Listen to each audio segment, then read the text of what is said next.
Good morning, Aurora. Good morning, Aurora. Good morning, Aurora. The time is 9:02 a.m. and you are listening to and watching Good Morning, Aurora, the second largest city's first daily news podcast. Daniel Calderon, good morning to you. Good morning, everybody in the city of Aurora. Hope that you guys are doing well and feeling well today as we go into a new weekend. I have a returning guest and friend this morning, Marianne Renner. So good to see you. How are you feeling? I am feeling amazing, Curtis, and I have to say, I've been so looking forward to spending this time with you. Thank you so much for having me. Absolutely. When first meeting you, I was then blown away by your body of work, everything that you had done, and everything that you were in the works to still achieve. And it's been like 3 years since 3 or 4 years since you and I sat down with each other. But I'm delighted to have you back on the program and to talk about self-talk and what you've been doing currently. So good to see you. Thank you. Absolutely. Thank you so much. Absolutely. You are a motivational speaker. You're a life coach and now an author with Self-Talk.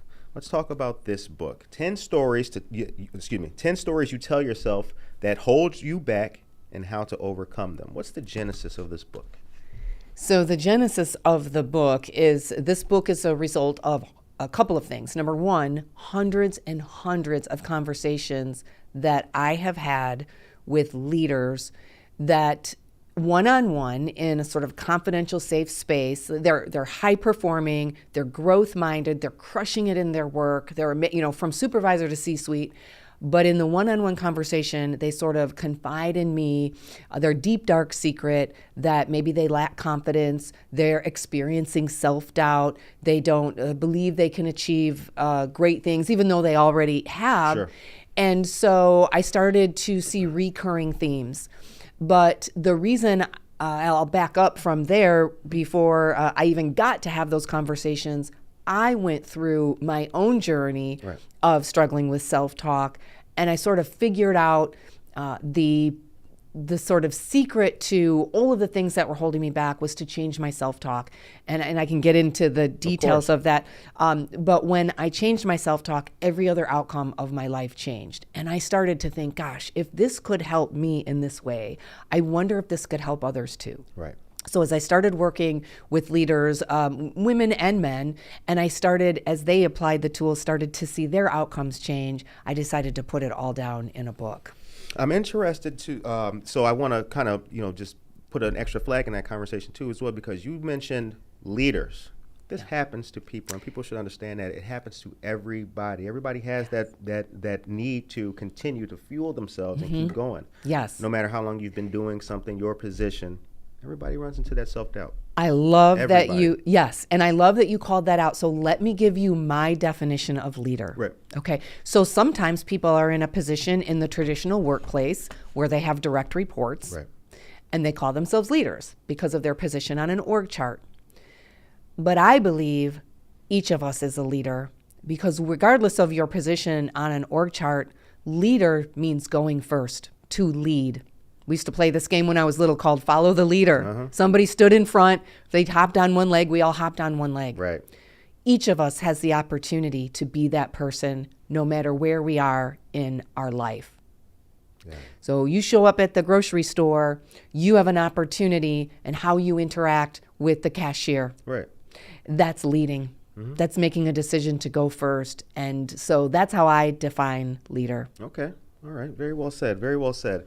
Now, the book, I want to start off with with Shawn Achor, New York Times bestselling author of The Happiness Advantage, says practical insights and heartwarming stories to clearly explain how shaping our thoughts can change the trajectory of our lives.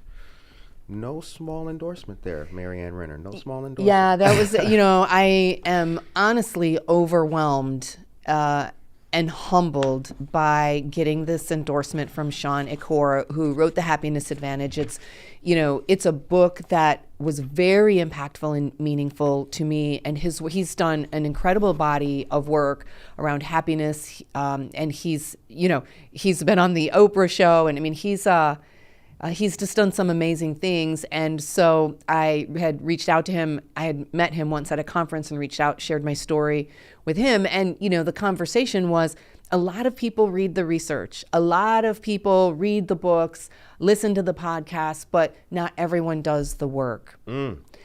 And for me, Curtis, the work was, I said, I discovered these tools and applied them.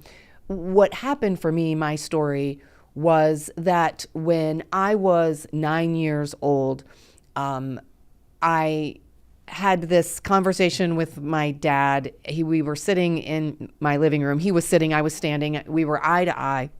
And he put his arms around me and he said 3 words that forever changed my life.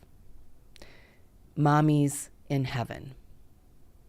And in that moment, so much of my self-talk began. I started to feel so scared and so alone, and I started asking, why me?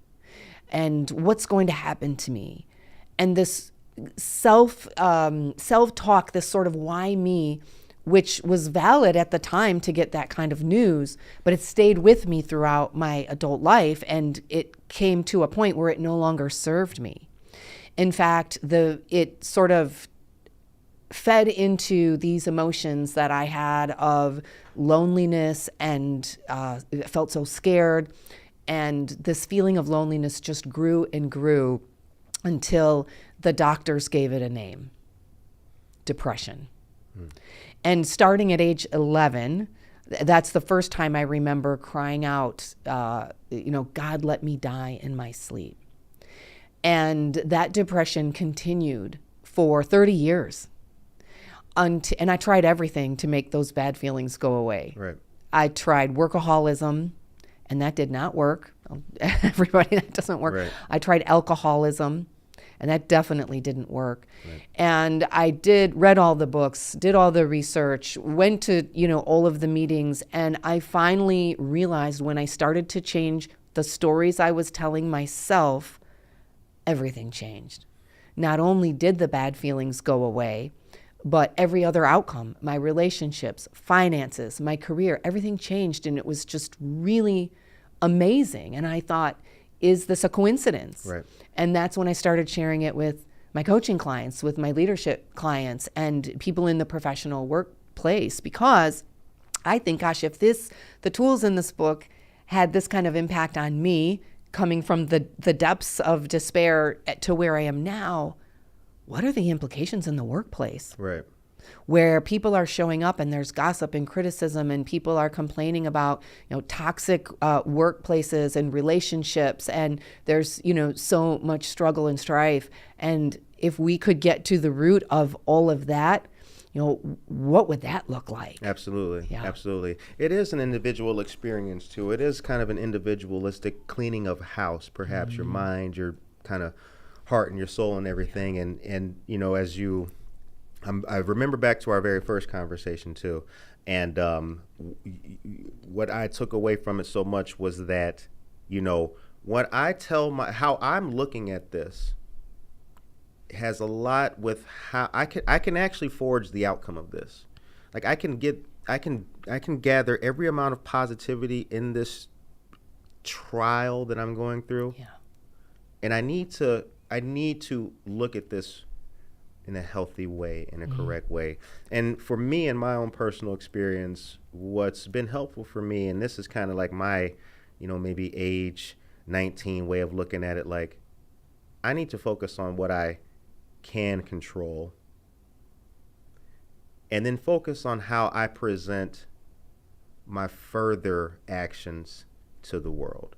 And I'm not going to let the things that I can't control rattle my cage mentally or emotionally and produce negative outcomes from me. And so I wanted to talk to you about chapter 5, but I did, like I said, I just wanted to kind of plant a flag in that conversation because talking to you has really inspired me personally in a number of ways. So I'm glad to, again, just want to just double down on that. Glad to have you back on the program, and really glad that self-talk is Yeah. becoming popular with Yeah. people and everything. I need more people to hear about it. Yeah, well, thank you for sharing that. I mean, we are really the only ones we have control over.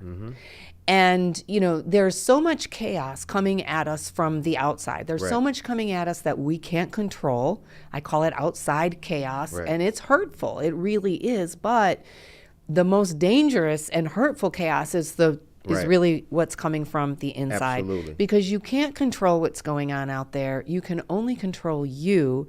And so often we think what's happening externally is someone else's fault, or how dare this happen to me? I can't believe this is happening to me. But we have more control than we give ourselves credit for. That's right. That's right. Because we take an action. And there's a chapter in there. I call it the SEER framework. It's toward the back. You tell yourself, here's what happens. We experience a situation. Then we tell ourselves a story about that situation. Okay? So there's someone cuts me off in traffic. Yeah. Okay? Yeah. And the story I might tell myself is what? They're a jerk. They're Yeah. inconsiderate. Beep. Yeah. Yes, yes. And then that story informs an emotion. Right. It invokes an emotion. They cut me off in traffic, and therefore they're inconsiderate, and now I'm angry. Right. And then our emotion informs our action. That's right. And that's the beep, or you're number one. Right, exactly. We indicate. And so what if, and then the action produces a result. Right. So now maybe the guy slams on his brakes and everything gets worse. And all we are telling ourselves is, this guy cut me off and now he's really terrible to me because he's slamming on his brakes. Right. And when we can slow down that whole process and realize that we're playing a role in the situation, then we can reverse engineer. If we want a different outcome, we want to change the story we're telling ourselves. That's right. 9:13 is the time. If you are just joining us, you're watching Good Morning Aurora, the second largest city's first daily news podcast. And we are here with author, life coach, and motivational speaker Marianne Renner, talking about self-talk, 10 stories you tell yourself that hold you back and how to overcome them. I want to read just a little bit from, bear with me just a moment. I want to read a little bit from chapter 5, which is Say Yes First. That's a good one. It's a good chapter. It's my brother's favorite chapter. Excuse me. My acting as if experiment was gaining momentum. I started to dress better at work, an extra brush of mascara one day, a slightly nicer blouse the next day. I had just returned home from a visit to Minneapolis, where my nephew and his family had recently relocated from Florida. I was long overdue for a visit. Now that they were closer to Chicago, it was a perfect time. Still unpacking from the trip, I kept thinking about a book my nephew casually mentioned over dinner. I wondered why I couldn't get this book out of my mind. There must be a reason. I flipped open my laptop, made a couple clicks, and added it to my cart. Days later, a simple yet profound book landed on my doorstep, The Four Agreements by Don Miguel Ruiz. Your research for this book is very good. Thank you. Your references and your sources, it is just amazing. The people and the references and the material in this book. So for those who are unfamiliar, that book, The Four Agreements, and then also the author Tony Schwartz has mentioned this book as well. This book has top-notch authors and leaders as reference and material. Thank you. Top-notch. I appreciate that. So here's how the book is laid out. Every chapter starts with my personal journey. So, there's only so much we can cover here. We're just scratching the surface of my journey through depression. Totally and not addiction. enough time. Right. So the book is a deeper dive, number one, into my story, also into the tools. So there are dozens and dozens of tools to help you change your self-talk, and examples of how others have applied the tools. Right. Because it's not just a book on, it's not actually on how to overcome depression and addiction. That's just my story. It's just how I discovered the tools, but they are applicable in so many ways. And so in addition to that, everything is backed up by research. So I discovered this. It's my personal application. It's very real, but it also has research-backed science. Absolutely. And how these tools work and can be impactful to anyone. New insights and perspectives from an introspective and overcoming life, which will leave you with a new lease on life, your better life. Very powerful. Very Wow. powerful. Very Thank powerful. you. So where can tell people where they can find the book and how can people learn more about you? Okay, thank you, Curtis. So you can buy the book anywhere books are sold, your favorite bookstore, and you can get a list of direct links from my website. So if you go to mariannerenner.com/self-talk, there's a link to every bookstore. So wherever you go online to buy books, that's where you can find it. Awesome, awesome, awesome. Rita Silva, good morning to you. Luz Elena Brambilla, good morning. Dora Sanchez Soto, good morning to you. And Rebecca Axtell, dear friend. Jay Kelly as well, good morning to all of you great people. 9:17 is the time. Happy Friday. So I'm going to ask you about building new habits. What is what do you think is the biggest benefit to building new habits? So whatever you want to accomplish, it has to start with habits. Here's where most people go wrong when they're trying to accomplish anything. They want to go from 0 to 1,000. They want to go from here to here. And so let's take, exercise. So many people are familiar with attempts to start an exercise routine or eat better. Exactly. And so they say, okay, I'm, 50 pounds overweight and I want to be 0 pounds overweight. So tomorrow I'm going to try to run 5 miles and eat, 500 calories and quit smoking and give up caffeine. And then they try to do all these things and then they fail. Right? And then 2 days later, they're back to where they were. Or whatever that old habit was. Yes. And so here's what I say. Start really small with the smallest tiny action that you can take. Do that the same time every single day. Something you can easily do that doesn't overwhelm you. Right. And when you do that every day, after a period of time, it becomes a habit. You don't even have to think about it. It takes zero energy. That's right. So then you have the energy to build onto that and do the next habit and so on and so forth. So I'll give you a real quick example of how I learned this. When I was at the bottom of the pit of depression, my house was a disaster. I had laundry all over the living room. I didn't know what was clean or dirty. I had dishes in the sink. I was overwhelmed. And so I thought, how can I even start? I didn't even know where to start. It was so overwhelming. And one day I woke up and I said, you know what I could do? I could make my bed. Less than 60 seconds to make my bed. No energy and very little energy. Well, at the time, it actually took quite a bit for me, but I knew I could do that. And if I just did that every day, I would consider that a success. Absolutely. It didn't take long before that became a habit. I didn't think about it. It was automatic. It didn't take energy. In fact, it felt weird not to do it.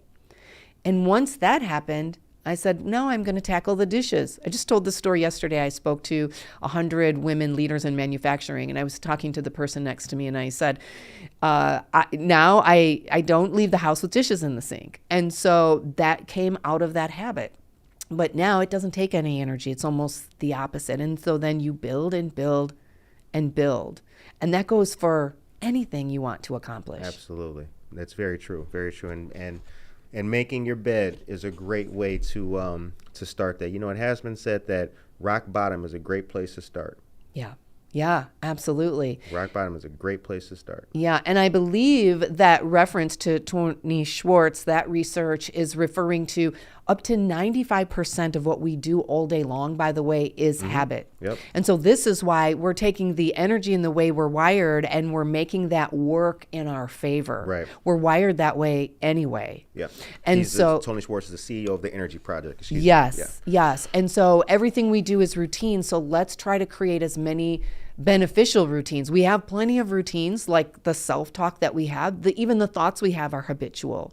And that's really what the book is talking about is, how do we take habitual thought patterns that are sort of seared into our minds and we maybe aren't even aware that we're telling them and they're not serving us well. So they're not working in our favor. So how do we take those and create new habits of new mental thought patterns that are going to help us get to where we want to go? Absolutely.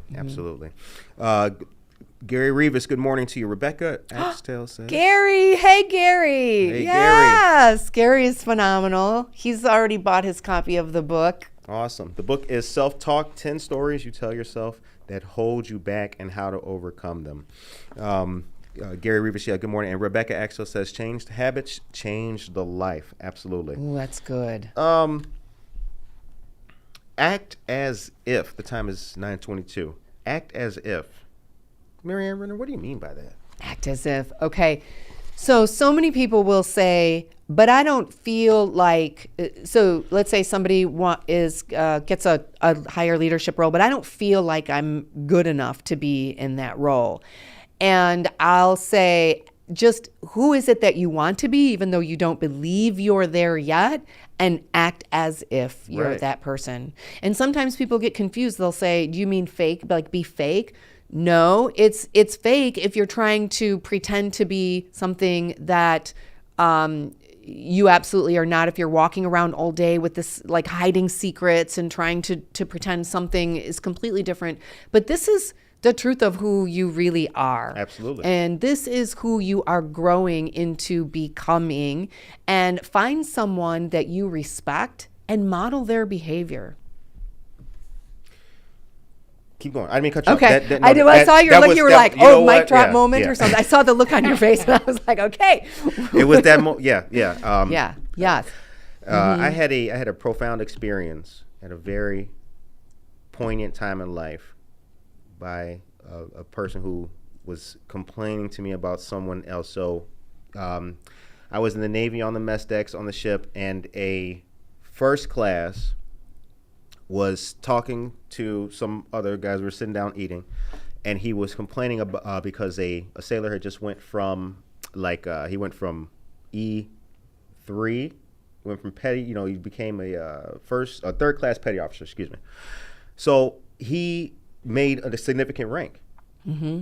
He's no longer a seaman. Mm-hmm. So now all of his friends that he's been with, and they've been working together, he is a leader amongst them. He is now a Yes. petty officer. Yes. From peer to leader. Exactly. I do a lot of workshops helping leaders get through that. And I remember BM1 Stewart was his name. I remember him saying, he's not, he's got to, I've been telling, listen, you can't be their friend forever. Yeah. You are a leader. You have to be, you need to produce answers even if they're wrong. You must lead these men and stop being their, and at the time when I was hearing that, being a young junior sailor, I was like, okay, I'm getting it. But as time went on, I saw what he meant. You've been given a role and you're qualified for it. So assume it. You're not faking. Right. You are not faking. There's nothing Right. fake about your role. You must assume it. You have to assume your role. Yes. It's the stories that you're telling yourself. Exactly. And you have to change that self-talk, change the stories you're telling That's yourself. right. Yes. Exactly. Yeah. I'm not good enough is I would say of all, there are 10 stories in there, the one I hear the most is some version or variation of I'm not good enough. Sure. Yep. Yeah. Absolutely. It's the young kids today, I think they call it imposter syndrome. Yes, imposter syndrome. Yep. That's right. Yeah. And it can be crippling in a lot of ways and hinder you from getting forward. Anyway, 9:25 is the time. Tri-City Family Services is here. Fantastic organization. Hi Good everybody. morning. Yeah, I'm actually going to be doing a video with them in a few weeks. So Amazing. So really quick fun fact, the shout out to Tri-City Family Services. When I was 16, I was a recipient of those services. So anybody can go to Tri-Cities regardless of financial ability to pay. Okay. And so when I was a teenager, there were, as you can imagine, hearing my story, there were many periods where I needed a lot of help, and they were a huge help for me. Yes. Yeah. So working for the Neighbor Project, I don't think we haven't connected anything yet, but I am familiar with Tri-City Services. Awesome. So much appreciated for you guys watching today. Vivian Bachman, Viv! Vivian Oh my Bachman. gosh, look at all my shout out people. season. That's awesome. Oh, she's amazing. That's awesome. Yeah, she's a rock star. So 9:26 is the time. Where can folks find you on social media? So you can find me on Facebook. You can also find me on Instagram and LinkedIn. And can I just say, if you're local or even if you're not, We've got a huge event. I hope you're coming, Curtis. On May 8th, we are going to be celebrating the book release here downtown Aurora at Bureau Gravity. Friday, isn't it? It is a Thursday. Okay. And the more the merrier. My goal, I believe so strongly in this book and this message. I want to share it with the world. Right. So I hope you all will come out. But you can come to my social media and you'll find the link to RSVP. And if you're coming from out of town, we've got a lot of fun Friday morning planned for you as well. Wonderful. Yeah. Thursday, May 8th at Bureau Gravity, 56 South LaSalle Yes, Street. you are so good. Oh, It yeah. is. Yep, 56 Coolest South LaSalle event space, one of the coolest. There are many, but this is one of the coolest event spaces around. 56 South LaSalle Street. Check it out in there. Now, as we start to land this airplane here, what's next? Oh, Curtis, so I don't know if we mentioned this, but the book officially releases May 6th in conjunction with National Mental Health Awareness Month. So having said that, the book isn't even officially released yet. So what's next is just trying to ride this wave and not fall off the tidal wave. We're doing so many things to spread the message about the book. That's really the focus right now. So more book sales, spread the word, tell everyone you know if you've read it and you liked it. And by the way, if somebody pre-orders the book now, they won't get it until May 6th, but I will send you a digital copy you could start reading right away if you agree to read the book, and if you like it, write a review for us. Wonderful. But if you want to do that, I'll let you start reading right away. So Yep. I have not finished the book yet. I haven't finished the book yet, but I do have my autographed copy, and I appreciate it very much, very much. The book is Self-Talk, 10 Stories You Tell Yourself That Hold You Back and How to Overcome Them. Marianne Renner is a personal friend of Good Morning Aurora and myself, so you can be sure that anything that Marianne Renner does will appear on Good Morning Aurora. Right now, that's the end of our program, and Buenos Dias, Aurora, the city's first bilingual news podcast, is going to begin. Medea Banuelos has a fantastic interview to tell you about, and you will learn about a spring pop-up event that's taking place April 26th. That's a Saturday, and it's going to be at it's over there on Galena, West Plaza, over there in Galena. Fantastic place by Syrup over there, so get ready to hear some great news in Spanish. Ladies and gentlemen, I hope that you guys have a blessed, fantastic, positive, and motivational, safe, and prosperous weekend. Good Morning Aurora will return next week with more news and the very best of Aurora. Take care of yourself and each other. Being a local business in Chicago, we've always worked with community banks, but over time, those smaller banks started getting acquired by larger national footprint banks. It became time to work with Wintrust to meet our needs without having to have that big bank feel. Wintrust understood what they wanted to accomplish, and they've increased in size 5 times over. As we continue to grow, we're going to keep needing to borrow, so I'm sure they're going to love that. Serving their needs. It's really the foundation of what Wintrust Commercial Banking is all about. YEP gives me a lot of hope for the future, not just here locally, but as those kids go out into the world and they share their perspectives and their passions, it's going to be infectious. It's going to spread. So they're just an amazing organization that sets their partners and this community up for success. The future of this community, and honestly the country and the world, is bright with the kids that are on that YEP program, because they're going to save the world. They're doing incredible work, and to just get to know them and learn about their passions was a very fulfilling experience for me. Without the Community Foundation, it would be much more difficult for Hesed House and so many other organizations here locally to enact our mission on a daily basis.